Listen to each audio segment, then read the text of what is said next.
Good afternoon, everybody. Thank you for attending our workshop, and also thanks to everyone who filled out the survey in advance.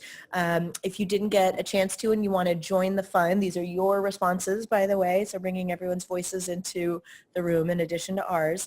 If you want to join the fun, you can just scan this QR code. I've been telling everyone that something I did not know is if you just use your camera app to point at the QR code, it will automatically prompt you to open the link. So if you learn nothing else today, you learn that. Or some cameras, camera phones. It works for mine. Yeah. Mine's blown. Mine's blown. And looking at these responses about the benefits of making a large group presentation more interactive, and by large group presentation, we're talking about maybe something like this, where you're in an auditorium at a podium, or it could be in the context of a lecture over at the medical school or in a nursing school or another pre-professional program, or maybe a CME course or other continuing education course. Hopefully everyone has some specific ones that they're thinking of. And I'm looking at things about retention, things about engagement, things about gauging the knowledge level of your learners. Yeah, people are already on their phones, absolutely. So hopefully we will show you some ways to use technology to achieve some of these benefits. So I'm Mia Brenson-Lung. I'm from the Department of Neurology. And I'm Dan Schwartz. I'm from the Department of Medical Education. And we'll talk about technology for large group interactivity. So our learning objectives for you all today as large group presenters is that you'll be able to adapt active learning strategies to virtual and face-to-face large group presentations, that you will be able to evaluate the merits of technologies for making presentations more interactive, and that you'll be able to anticipate and hopefully avoid some common gotchas when delivering technology-enhanced presentations.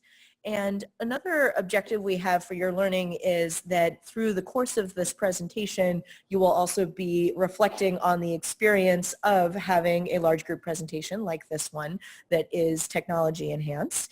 So getting very meta in asking you to reflecting on the presentation. So just thinking about some of the design choices that Dan and I made in putting this together and ways that you might be able to apply that in your own context. So the next thing we'd like to do is ask an additional question, and this is some answers from the previous group, but again, you can, if you're already logged in, you don't need to scan the QR code again. What are the biggest challenges that you've encountered when trying to make your presentations more interactive?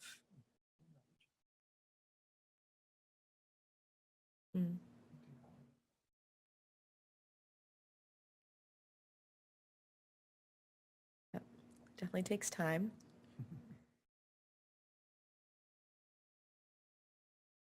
Worried about technology failures is a pretty common theme. Happening right now. Some of the other ones that we've seen are getting people to actually interact. So people not wanting to speak up in a big group, knowledge of the technology tools, and what else is new in this particular group? Again, time, hesitation. So I think a lot of the same themes come out in a lot of these. And so we're hoping that we'll be able to present to you some strategies or some tools that might be able to address some of these challenges. So just a point of interjection here about this text box. This is just a point of one of those points of reflection.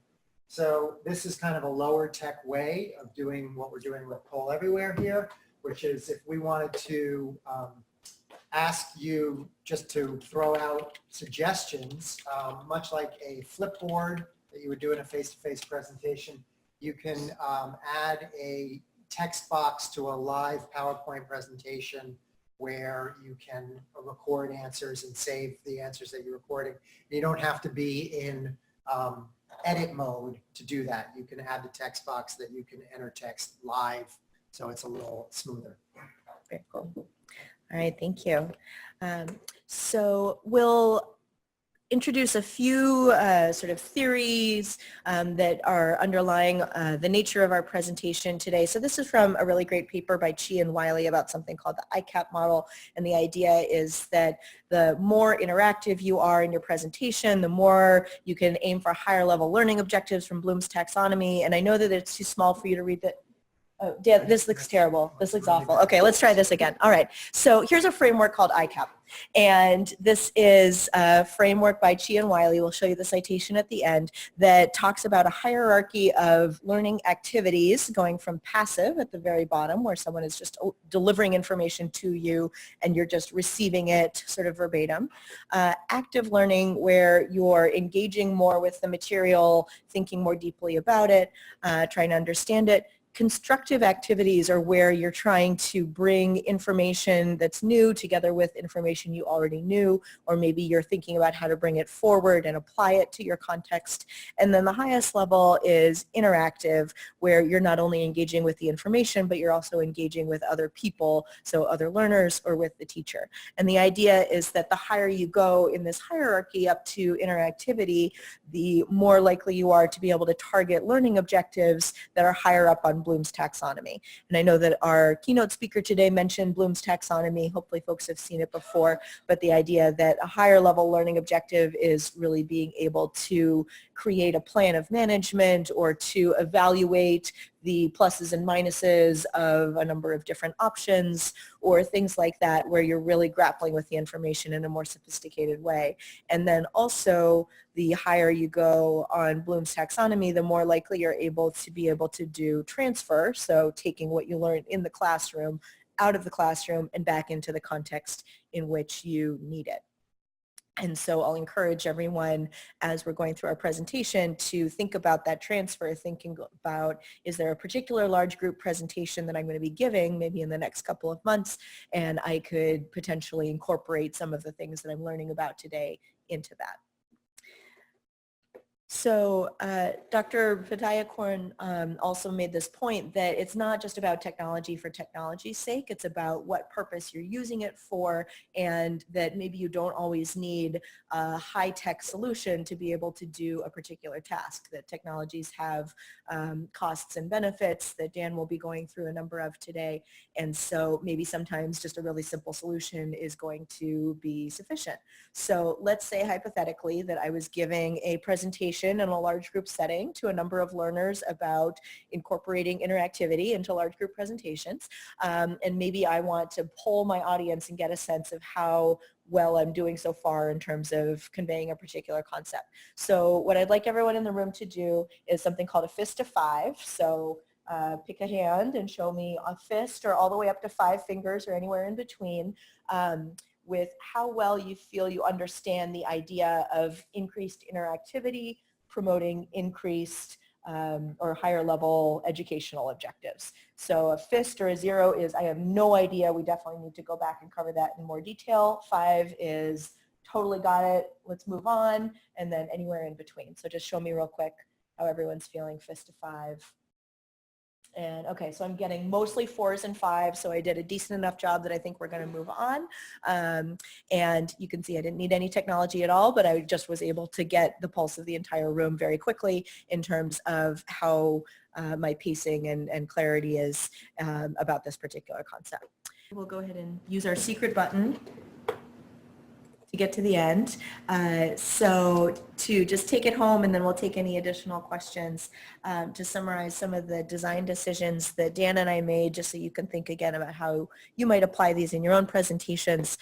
So we tried to do user-centered design by polling all of you in advance of the presentation, what would you like to learn about, and then also bringing in some of your ideas about some of the benefits, why we might even want to be learning this material. We did a little mini flipped classroom experience with sending out the concept video ahead of the presentation. We showed you the nonlinear navigation so that you can open up, interactive pathways through your presentation with the audience. We tried to optimize the cognitive load by using sort of less is more principles in designing our slides. We tried to prompt you to ground this learning in a relevant context for you by asking you to think of a specific presentation. We tried to generate some active learning by asking you to do that as well. And then again, we tried to adapt to your needs, both in terms of the topics, the flow, and things like that. And then showing also things in multiple ways, actually walking you through some of these platforms instead of just talking about them, so that hopefully you can at least sort of visualize how you might want to use those. So I'll ask you to think, or you can even turn to a partner as sort of your accountability partner about what one strategy or principle really stuck with you that you might incorporate into your future teaching. And Dan's also going to pass out a handout with some other active learning ideas to incorporate into your presentations in the future. These are some of the resources available to you, both that we use for this talk, and then also Dan mentioned the DME website. He's building out a digital learning lab with some short videos to show you how to do some of these things. And then finally, our email addresses at the end. We're very happy to be ongoing resources to you as you try and do this. And we're happy to take any further questions and really appreciate your attention at the end of a long day. Thank you.